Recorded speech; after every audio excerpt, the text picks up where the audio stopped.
Bienvenue dans Boulevard de la Seine et ravi de vous proposer ce matin une balade musicale avec notre invité qui est parolier, qui est journaliste, qui chante aujourd'hui avec les plus grands, de Charles Aznavour à Michel Fugain, d'Yves Duteil à Sanseverino. Ce monsieur s'appelle Frédéric Zetoun et il partagera aussi les coups de cœur de notre trio de choc. C'est parti.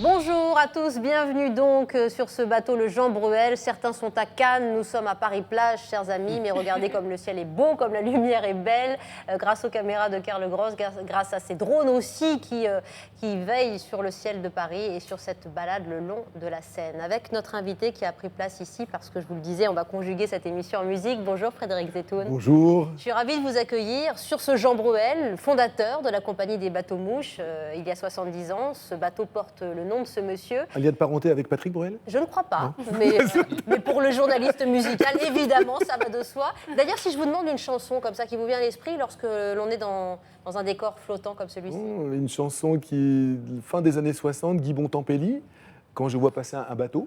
Oui. Ça m'évoque tout à fait ça. D'accord, c'est le petit gars de Tunis aussi qui pense à cette Méditerranée qu'il aura franchie ensuite. Oui, mais je suis venu en avion, en bateau. En bateau, c'était un peu plus long. Voilà. Du Café des Délices au ciel de Paris, moi je pense à ça aussi, hein, écoutez. Sous le ciel de Paris, jusqu'au soir, on chantait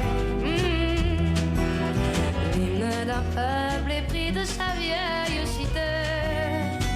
Près de Notre-Dame, parfois couvre un drame, rhumée sa Paname, tout peut s'arranger.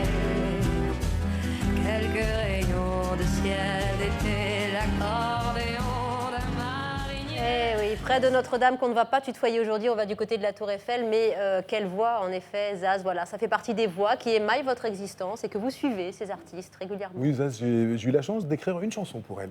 Ah, c'est vrai ? Vraiment, c'est quelqu'un qui vous transcende une chanson, vous amenez un texte avec une musique et elle vous fait quelque chose que vous avez même du mal à reconnaître tellement elle l'amène dans son univers. C'est le propre des grands interprètes de s'approprier les mots des autres pour en faire quelque chose de personnel. Et je vous assure que quand elle se prend une chanson, quand elle s'approprie une chanson, Ouais. ça donne quelque chose de bien. Eh bien, en ce moment, nous vous redécouvrons Frédéric Zetoun, chanteur aussi avec les plus grands. On va entendre quelques extraits dans un instant de Charles Aznavour à Marie-Paul Bell, d'Enrico Macias à Philippe Laville. Ces duos solitaires avec cette tournée en France, les spectacles qui s'annoncent, les concerts au Café de la Danse. Vous serez à Paris notamment les 23 et 24 juin. Les 12 et 13. Les 12 et 13 juin, voilà, mais j'ai rajouté 2 dates. Hop, 12, 13 et puis plus les affinités. Je dis des bêtises, mais c'est parce que je suis très intimidée par le trio qui m'entoure. Christine Véraud, ma chérie, je vous mets tout sur les épaules. Oui, voilà. Bonjour à tous. Vous allez bien? Mais oui, je me suis essayée au métier de parolière, moi aussi. Ah, J'ai de la frayeur dans vos yeux, vous inquiétez pas, c'est une petite surprise pour vous. ça veut dire une chronique en rime, peut-être? Bah oui. Ah, pas mal. À vos côtés, Monsieur Paname, qui anime brillamment cette émission Paname. Monsieur Yvan Allouin, vous allez bien aussi? Mais très bien. Avec un côté très mexicain ce Ouais, matin? je me suis intéressé moi, à la folie des tacos. Ça, c'est un petit plat typiquement mexicain qui fait un véritable tabac ici à Paris, surtout Oui. chez les jeunes. C'est en train de supplanter les burgers et autres kebabs. Oui. Mais là, je vais vous emmener dans un vrai mexicain qui fait des tacos 100% maison. Et vous allez voir, ça n'a rien à voir avec ce que nos gamins avalent en ce moment. C'est complètement différent. Bien. Ça s'appelle El Nopal et c'est rue du Perret du côté de Pigalle. Merci Yvan. Je vous parlais de la croisette tout à l'heure. Jean-Noël Mirande, vous êtes resté à Paris avec nous, mais on va parler cinéma d'une certaine Absolument. manière, On va avec un rendre grand du un festival. hommage à un des papes du cinéma mondial, du cinéma italien, Federico Fellini, qui est en exposition, qui est exposé en ce moment à la Cinémathèque de Paris avec ses liens avec Picasso, et surtout un livre lui rend hommage d'un de ses assistants réalisateurs qui s'appelle Dominique Delouche et qui publie les carnets qu'il a écrits à l'époque où il était son assistant, notamment sur le film La Dolce Vita. Bien sûr. On parlera d'ailleurs des musiques de films en compagnie aussi de l'expert Frédéric Zetoun pour ses duos en solitaire qui nous régalent. Ce matin, dans cette émission, voyez d'abord petit extrait en coulisses avec Sanseverino. C'est pour vous. La politesse du désespoir, c'est de noyer ses idées noires avec élégance et doigté dans un gros nuage de lait.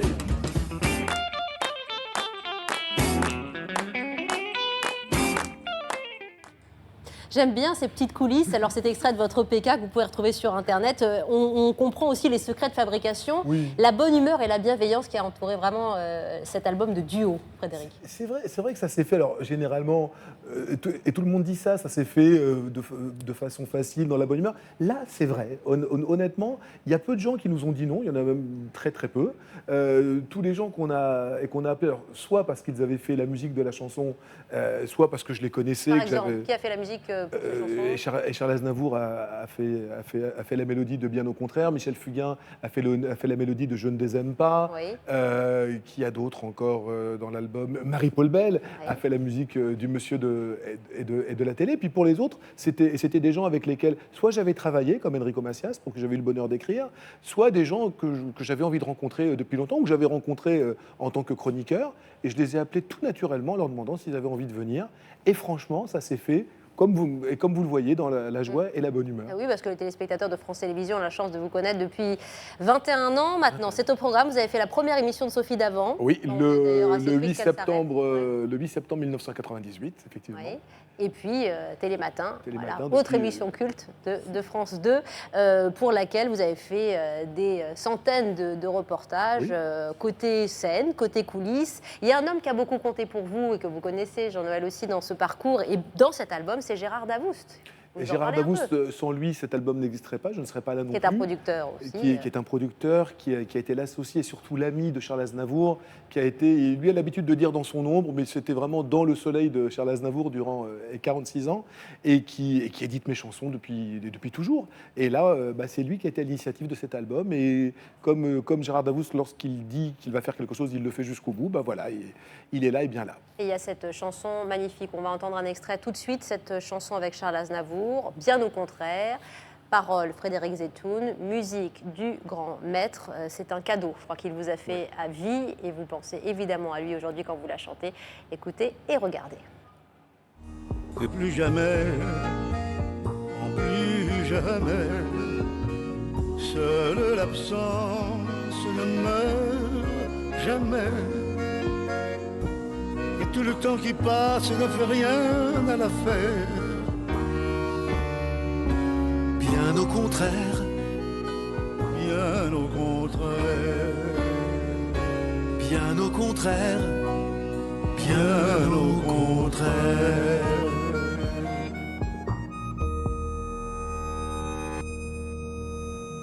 Et j'imagine que c'est toujours très émouvant de vous voir avec Aznavour. Voilà, vous avez partagé aussi une part de son intimité et de son talent, bien sûr, Frédéric Zetoun. Il m'a fait ce cadeau-là. Je l'avais interviewé à plusieurs reprises. Et un jour, il m'a dit « Mais je suis sûr que vous écrivez ». Et je lui ai dit c'est Gérard Davoust qui a dû vous le dire. Non, je suis sûr que vous écrivez. À l'occasion, j'aimerais bien lire.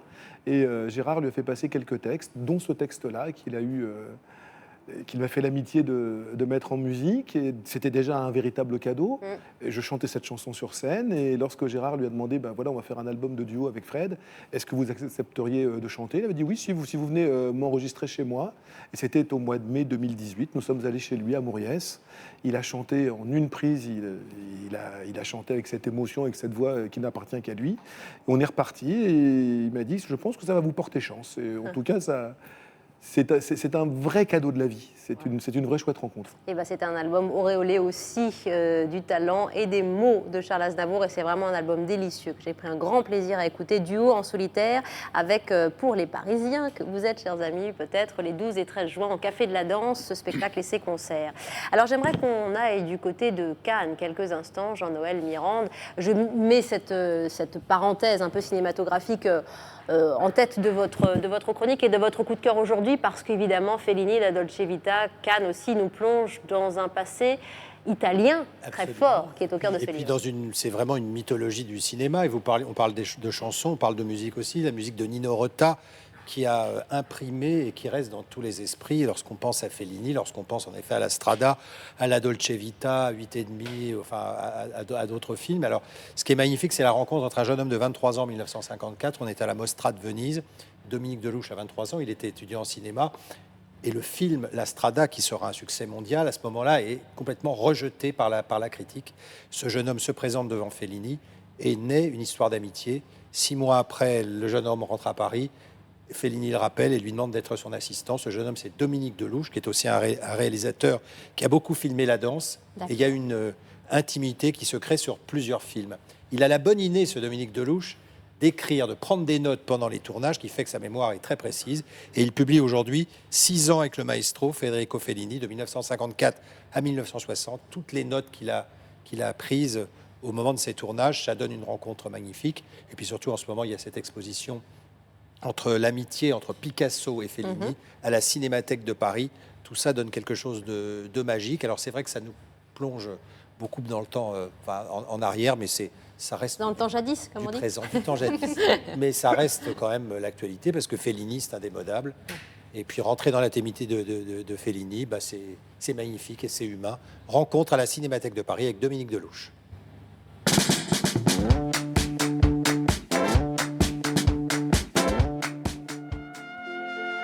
Ce soir-là, c'était la Strada. Je connaissais rien de Fellini. J'étais dans les premiers rangs et dès les premières images, je me suis senti happé par cette route, cette Strada. Après, comme je l'ai fréquenté, il a compris que je voulais le plus possible me rapprocher de lui, que j'étais complètement attiré par lui comme un aimant. Donc il m'a accepté dans son équipe.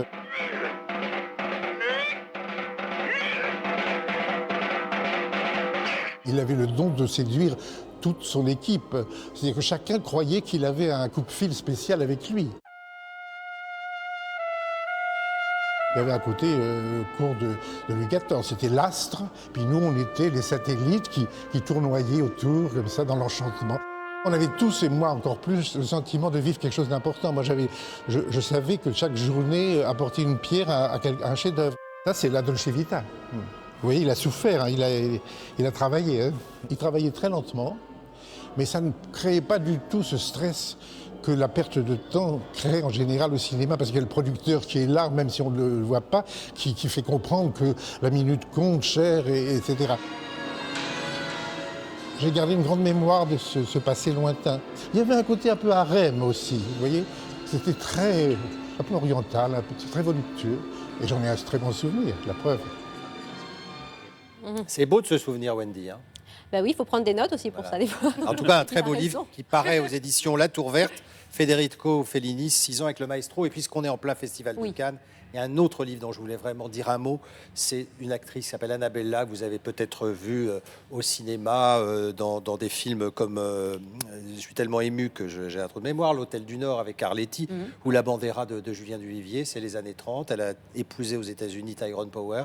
Elle a fait un passage à Hollywood. Elle est morte il y a une vingtaine d'années. Et un très beau livre d'Éric-Antoine Lebon qui s'appelle Garder le sourire. Voilà, Annabella. Voilà. Ah, très bien. Bah, merci pour cette En pensée plein Cannes, annexe. ça s'imposait. Merci Jean-Noël Mirande. Votre rapport au cinéma, cher Frédéric Zetoun, quel est-il? C'est un grand cinéphile? Pas vraiment. Non. Non. Franchement, c'est beaucoup plus la musique qui meuble mes loisirs que le cinéma. Il m'arrive d'y aller en famille. J'ai redécouvert le cinéma depuis que je suis papa.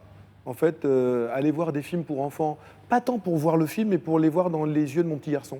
Ça, oui, ça c'était revoir tous les Walt Disney, par exemple. Ça, oui, j'ai repris plaisir à aller dans la salle obscure avec mon gosse. Mais sinon, c'est vrai que ça ne fait pas partie de mes activités privilégiées. Il faut dire que la musique occupe l'essentiel de votre vie. Aujourd'hui, Frédéric Zetoun, qui est au Café de la Danse à Paris les 12 et 13 juin et qui sort pour tous les Français qui nous écoutent ses duos en solitaire. Alors, puisque nous parlions de harem, de Orient, etc., je voudrais qu'on retrouve un des artistes auxquels vous vous associez dans cet album qui a une envie, un enthousiasme de vie et de lumière. C'est Monsieur Enrico Macias. Regardez.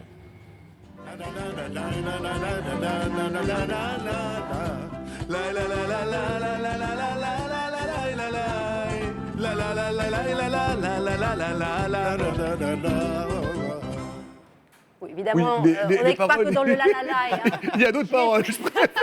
Ah, vous avez bossé sur les paroles là, la-la-la, peut-être. c'est ce qu'on fait à chaque Pardon, non, évidemment, parce que c'était le clin d'œil. Évidemment, on peut Bien pas penser sûr. à Enrico sans les la-la-la. C'est la fin de la chanson et les la-la-la un petit peu de gypsy, puisque c'est une chanson qui s'appelle Les vacances chez Franco, Voilà. où je parle des vacances en Espagne dans les années 70. C'était devenu Lai Lai Lai avec Enrico, c'était forcé. Il fait partie de votre famille musicale, comme évidemment ces 12 autres Mais de ma artistes. famille tout court, presque. Oui. Vous savez, quand on était petit, il fait partie de ces gens, de ces oncles un petit peu lointains que vous ne connaissez pas, mais dont vous êtes persuadé que vos parents le connaissent. On est arrivé de Tunisie en 1961 et on a grandi. Moi, franchement, j'ai été biberonné aux chansons de Enrico Macias. J'ai quitté mon pays, puis ensuite, et toutes ces chansons, il a tellement fait de tubes dans les années 60 et 70. Et on attendait le prochain 45 tours d'Enrico Macias comme un événement. On n'achetait pas beaucoup de disques, mais Enrico Macias était présent sur la platine. Et de pouvoir écrire pour lui ensuite, ça a été un vrai bonheur. Moi, j'aime bien poursuivre mes rêves de gosse et rencontrer les gens qui m'ont fait rêver quand j'étais tout petit. Ouais, c'est aussi la beauté de ce métier. Voilà, C'est de rencontre, formidable. ouais,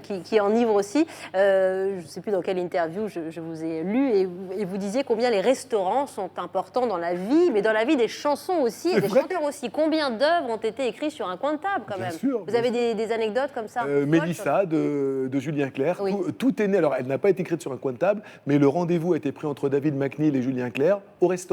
Ils n'osaient pas se parler, donc ils s'envoyaient des petits bouts de nappe en disant j'aimerais bien bosser avec vous, moi aussi, voyons-nous. Et ça passait par petits. Il ne devait plus y avoir de nappe à la fin, C'est ça.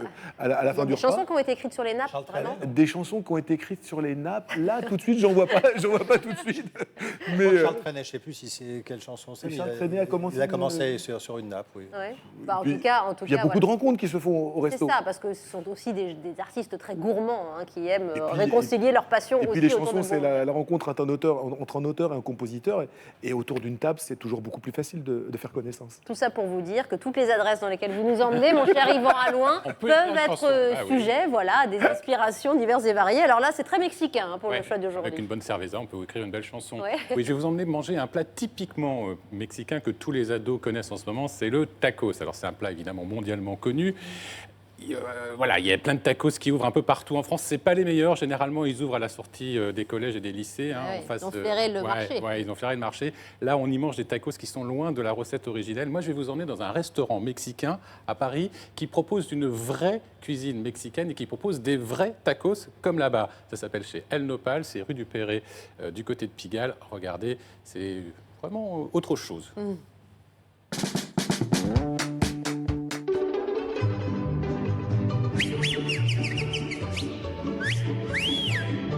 La base d'un taco, c'est la tortilla de maïs. Si la tortilla n'est pas en maïs, on ne le considère pas un taco. On n'ajoute pas de fromage. Il y a la viande, oignon, coriandre. Et après, tu as la sauce piquante et citron. Aussi, il y a un débat au Mexique. Si ajouter ou non du fromage dans un taco, ça le transforme directement dans une quesadilla, mais ça, c'est une autre chose. On prépare la viande 2 jours avant. On marine toute la viande. Et après, on la cuisine tous les jours pour toute la journée. Ici, on fait la pâte. Bien sûr, on ne fait pas les bières, mais ça serait trop bien. On fait la préparation des légumes, le guacamole, les haricots, tout est fait maison. Il y a des tacos de canasta, tacos dorados, les tacos normands, tacos de cabeza par exemple. Il y a plein de types de tacos, mais la base, c'est la tortilla, c'est le dénominateur commun. Les tacos au Mexique, ils sont partout, dans les grandes villes, dans les petites villes, dans les villages, dans la campagne. On les connaît tous, c'est une culture, c'est comme le pain en France. Le taco en France, c'est un concept totalement à part du taco mexicain, mais cette appellation a été donnée au taco français pour faire appel aux gens, pour attirer de l'attention. En fait, il y a eu un événement qui s'appelle Alliance Taco, Identité Mexicaine, il y a quelques mois. Et c'est une alliance pour faire connaître le vrai taco mexicain aux Français. Il est génial ce garçon, il a Mais oui, voilà, Le il est patron. tout jeune. Il Non, donne c'est pas le envie, patron. C'est pas le patron, mais il Le patron donne des palettes envie, est hein. parti en Floride. Mais lui, il donne alors, envie. mais il donne vraiment mettez envie le d'en manger. patron demain, lui. C'est hein. un bon communicant. Hein. Alors, on est bien d'accord, un tacos, c'est tortilla de maïs, Oui. viande marinée, Oui. oignon et coriandre. C'est tout. C'est tout. Le reste, c'est à la Fait française. sur place et maison, Oui. ça flaire bon. Ouais. Ouais, et pour s'y retrouver, il faut regarder le logo. Hein. Cuisine mexicaine authentique, c'est distribué par l'ambassade du Mexique. Là, vous êtes sûr que vous êtes dans un vrai mexicain. Voilà. C'est pas donné, hein, le tacos, le vrai bon tacos, c'est comme un plat français, c'est autour d'une bonne dizaine d'euros. Ouais. Attention à la sauce qui accompagne la sauce piquante, Oui. parce qu'elle est vraiment très, Il faut être prêt. Là, vous chantez après, hein, sans Ce sera problème. votre premier taco si on va ensemble au restaurant Allez. d'Yvan. Allez, Eh ben, on y va, allez. C'est le tacos de ma vie. Donc Ah c'est bon? super. Non. Non plus. Mon premier, je sais pas, mais un comme. C'est vrai que vous n'êtes pas des adolescents, c'est vrai. Je connais pas. Bon, on y va. Ah, ben, On y va, Allez, les chiches. boulevard de Allez, la rue du Seine en Perret. face, au tacos à Pigalle. Hein. Vous nous À rappelez la rue? Pigalle, rue du Perret, oui, à Pigalle. Est-ce qu'ils C'est les font, noté. ils les font sans viande? Je peux avoir que du guacamole? Oh. Vous pouvez manger que la galette de maïs. Ah. Alors justement, puisque vous prenez la parole, je vous la laisse. Ah oui, d'accord. C'est l'heure des rimes parce que Oui. le parcours et le talent. Je suis de très Frédéric émue hein, Zetoun parce que vous je a suis, inspiré. je suis face à un grand maître. Bon, je vous ai Oh, écrit, non, non. je vous ai écrit un petit poème, vous inquiétez pas, ça sera pas très long. Ah Alors, oh grand monsieur Zetoun, chanteur et parolier, mais aussi pour Télématin vous chroniquez, et ça je trouve que c'est phénoménal, c'est rare un intermittent du spectacle matinal. Vous connaissez les mystères des chansons, aussi je vous demanderai après l'émission quelques précisions sur les lacs du Connemara, la chanson à 3,5 g comme on l'appelle chez moi. Oui, parce que dans les karaokés, il faut avoir 3,5 g pour la chanter. C'est vrai. Avec les O'Connelly, les Flaherty du Ring of Kerry, c'est plus des paroles, c'est un exercice d'orthophonie. Mais vous voilà entouré de gens infiniment bien, comme par exemple Michel Fugain. Lui chantait « Fais comme l'oiseau », ses paroles sont toujours aussi bonnes. Et pour les jeunes qui nous écoutent, j'explique les oiseaux, c'est ce qui vole autour des nous et qui ne sont pas des Pokémon. Vous voyez, moi aussi, je pourrais faire de l'étude de texte. Voilà. À vos côtés également, Enrico Macias, ce méditerranéen que l'on voit partout et qui n'est pas Nikos Aliagas. Lui chantait « Les gens du Nord » et moi, j'ai écrit une autre version. J'ai fait fort, j'ai écrit « Les gens de la gare du Nord ». Oui. En voici un extrait si vous êtes d'accord. Avec plaisir. Les gens de la gare du Nord se collent trop à moi dans les escalators. Je vois que vous êtes impressionnés. Surtout par la voix. Surtout par la voix. J'accepte de travailler avec vous si vous me le Reviens, proposez. Enrico, reviens. On Mais va faire reparlons. un 78 tours.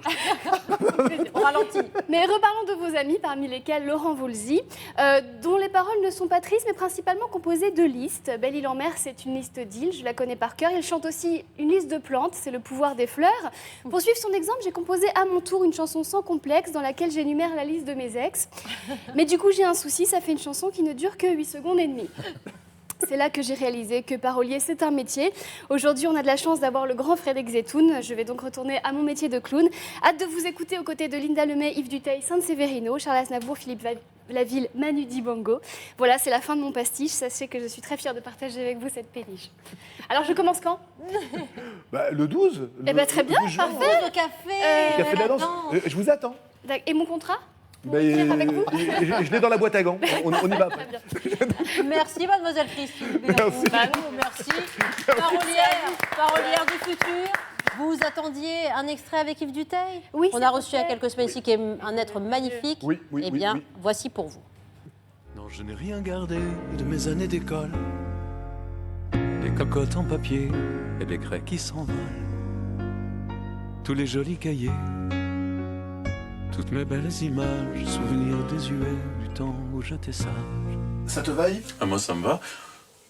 Moi, je me dirais, on en refait une tout de suite. J'ai appris de la vie que même après le pire, c'est ça que tu Les veux? deux derniers, D'accord. qu'on refasse les deux derniers 4 D'accord. en fait. J'ai appris de la vie que même après le pire, le meilleur reste encore et toujours à venir. J'ai appris de la vie que même après le pire, le meilleur reste encore et toujours à venir. J'adore cette chanson, elle est magnifique. On est à la télé, donc j'aurais pu vous passer la version audio, mais je trouve que c'est beau de vous voir aussi dans votre complicité. Yves Duteil, c'est un homme qui vous a accompagné très tôt dans votre vie, avant que vous ne le rencontriez. Oui, j'ai révisé mes examens, le bac français et le bac tout court, en écoutant les chansons d'Yves Duteil. Il y avait notamment Le mur de la prison d'en face, il y avait une chanson qui m'a profondément marqué, qui s'appelle Mélancolie. Et c'est vrai qu'au lycée, en terminale, il y avait les rockers qui écoutaient Jacques Higelin et les fromages de chef, dont je faisais partie, les macramés qui écoutaient plutôt Cabrel, qui démarrait, et Yves Duteil. Et c'est vrai que c'est quelqu'un qui m'a toujours beaucoup touché, sans le connaître. Et quand je l'ai rencontré et qu'on a eu le bonheur d'enregistrer cette chanson, ben c'était encore une fois... Je ne veux pas faire un peu le Candide, le ravi de la crèche, mais je vous assure, c'est vraiment de véritables cadeaux, de partager l'affiche et de partager cet album avec des gens de cette qualité-là, que ces gens-là aient accepté de venir et de chanter mes textes. Ben, franchement, ça me touche beaucoup, beaucoup, beaucoup. Le meilleur reste toujours à venir. J'ai appris, elle raconte quoi cette chanson? Elle dit que le meilleur reste, Ouais, reste c'est toujours à une chanson venir. essentiellement positive qui vous ressemble. Ce sont vos mots. Oui, oui, tout à fait. Voilà. Et des conditions en coulisses étaient celles qu'on vient de voir, encore une fois, l'amitié fraternelle. Bah, cette chanson, au départ, je vous raconte ça en 2 mots. J'avais écrit ce texte et Yves devait faire la musique pour Céline Dion. Et puis on s'est aperçu que Céline Dion, son album était terminé. Ouais. On pensait qu'elle cherchait encore des chansons, elle n'en cherchait pas. Donc ce texte était resté là. C'est Jean-Claude Grenassia, un autre ami compositeur et talentueux compositeur, qui est le fils d'Enrico Macias, qui a fait la musique de cette chanson. Et Yves a eu envie de l'enregistrer, sauf que la musique était déjà faite. Et il m'a dit, bah, c'est dommage, j'aurais bien fait la musique sur ce texte. C'est pas grave, je vais venir la chanter avec toi quand même. C'est toute la grandeur d'Yves Duteil. Voilà, et vous en rencontrerez encore de belles anecdotes autour de Doc Gynéco, de Linda Lemay, de Marie-Paul Bell, de Michel Fugain que vous citiez, Oldelaf, Sanseverino, Philippe Laville. Merci beaucoup pour ces duos en solitaire. Merci à vous. Cher Frédéric Zetoun, qu'on retrouve les 12 et 13 juin au Café de la Danse à Paris. Merci à tous, vive les tacos, vive l'écriture, La future carrière. et vive Oui, le oui. cinéma. Merci. Et Félix, Grande ciao. carrière. À très vite les amis.